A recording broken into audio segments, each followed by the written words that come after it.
Pemirsa, ya semuanya, kesemuanya.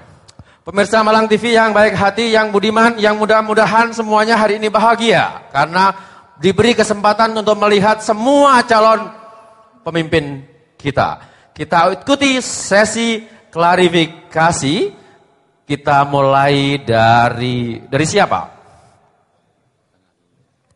Oh, Pak Kholis dulu. Oke. Cak Kholis, dipersilahkan Cak Kholis. 6 menit mulai dari sekarang. Yes. Terima kasih. Assalamualaikum warahmatullahi wabarakatuh.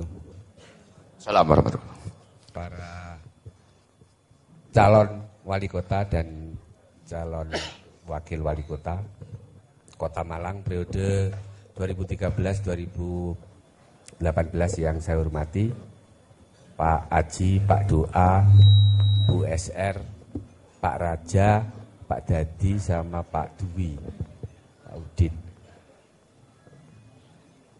Ya, saya sedikit 1 menit ngomong karena ini memang termasuk tanggung jawab moral kami sebagai warga Malang yang sekaligus selalu menempati dan terus menempati Ki Budi Utomo ini di Kota Malang. Karena itu memang ini adalah keinginan kami supaya para calon wali kota ini dikenal dan sekaligus infak kami kepada warga Malang. Karena katanya orang bertakwa itu kan 3, harus percaya yang gaib, yang kedua harus sholat, yang ketiga harus menginfakkan sebagian hartanya. Ini rezekinya Ki Budi Utomo diinfakkan untuk warga Malang. Mudah-mudahan menjadi contoh untuk para calon wali kota.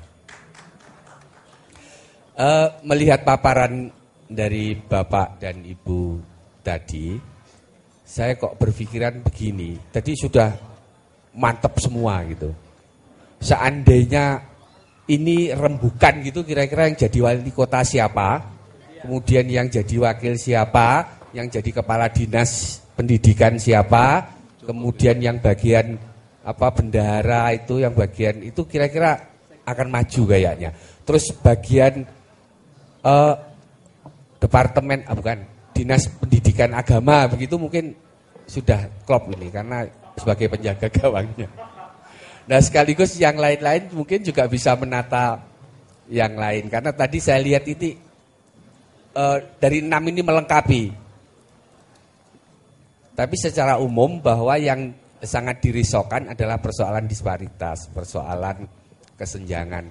Dan itu menurut saya itu persoalan yang gampang sekali seandainya yang kaitannya dengan konsep yang kaitannya dengan filosofi Malang sebagai kota pendidikan ini dipegang terlebih dahulu. Cuman ada satu catatan, semuanya belum begitu yakin kalau Malang ini menjadi kota pendidikan itu. Saya lihat rautnya dan juga tekanan-tekanannya itu memang sangat tidak yakin bahwa Malang ini menjadi kota pendidikan. Gak tahu kenapa. Batin saya juga mengatakan begitu. Tapi yang perlu ditekankan di sini adalah bahwa adanya industri, adanya Malang sebagai kota pariwisata, ya, adanya Malang sebagai kota industri, adanya Malang sebagai kota pariwisata. Sebenarnya awal-awalnya itu berbasis pendidikan, ya, bukan Malang kota pendidikan berbasis industri, bukan. Malang kota pariwisata berbasis pendidikan, Malang kota industri berbasis pendidikan. Karena hanya aspek pendidikan atau Malang kota pendidikanlah yang bisa menjadikan Malang ini menjadi Malang. Kalau industri semuanya bisa disaingi. Sidoarjo mungkin lebih bagus industrinya. Pariwisata jauh kalah dengan yang sekarang wali kotanya suaminya belakang saya ini. Ya. Kalau orang ke Malang, kalau mau rekreasi nggak mungkin lah ke Malang. Pasti dia akan ke Batu. Ya. Nah, dari situ maka saya ingin menanyakan pada semua calon, nanti bisa disampaikan. Tekanan apa? Ya. Apa yang lebih ditekankan dari semua hal ini untuk mengangkat Malang sebagai kota pendidikan dan pendidikan menjadi basis apa saja yang ada di Malang. Nanti soal disparitas, soal penganggaran, soal ini akan jalan dengan sendirinya. Asal yakin benar bahwa Malang ini sebagai kota pendidikan yang memberikan basis terhadap kota industri maupun pariwisata. Sudah, kalau perlu pariwisata ditinggal aja. Enggak perlu ada, menurut saya bukan enggak perlu ya, ada tapi enggak perlu terlalu diprioritaskan. Sudah, kasihkan sama Batu aja itu. Kerjasama dengan Batu.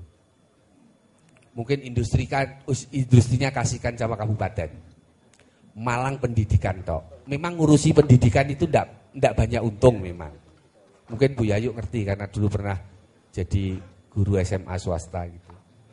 Memang ngurus pendidikan itu enggak banyak untung. Lebih banyak untung ngurusi industri, ngurusi aspek-aspek ekonomi yang lain. Karena itu yang diperlukan adalah, saya setuju dengan Mas Dwi, ada goodwill, ada niatnya itu, bahwa membangun Malang sebagai kota pendidikan ini tergantung niat. Nah, kalau niatnya ada, saya yakin juga nanti yang menyusun anggaran niatnya juga begitu, sebagaimana disampaikan oleh Bu Sri Rahayu dengan Pak Moko tadi. Terima kasih, mohon maaf Pak Nurholis, nanti bisa dilanjut lagi. Iya. Terima kasih waktunya gitu. Para pemirsa JTV Malang dan Malang TV yang saya cintai, kita ada di sesi yang namanya klarifikasi. Tadi baru saja Pak Nurholis Sunuyeko, warga Kelurahan Lesanpuro, memberikan tanggapan terhadap gagasan dari para calon wali kota. Ditekankan kalau bisa education base semuanya ya, tourism ya education base gitu ya, semuanya gitu ya. Mohon bisa dicatat, nanti dijawab semuanya. Untuk semuanya Bapak ya pertanyaannya ya, untuk semuanya.